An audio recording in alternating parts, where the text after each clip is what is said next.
this patch, they kind of put it down really quick, temporarily, rolled it in with a backhoe, and didn't do a lot of compaction on it because we're out here working on the street to keep eye on it.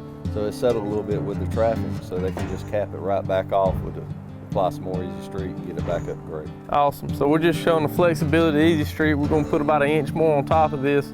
It'll bind back to the EZ Street that's currently there and get where you don't have a dip in the road when cars come through.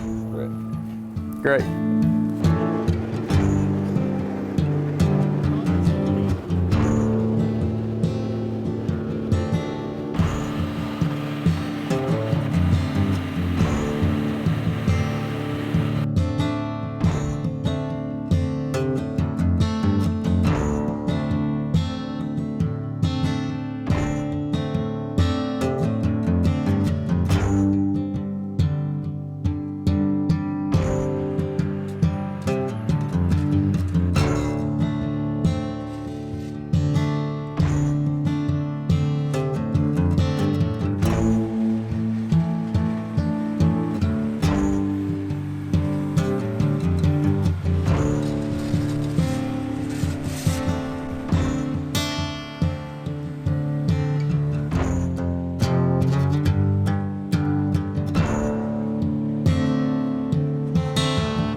Kenny, we're standing on the new patch here, and as you can see, no more dip in the road, so you won't be getting any complaints out of this one. Right, yes, it makes it real quick and easy, just a matter of minutes. You can correct any problems you have with it, and you're good to go. And this is something y'all do on the regular. In other words, with this 1 inch lift, it will bond to the bottom to the bottom layer and not come back out. Great, it'll stay right here where it is, just as it's supposed. Awesome.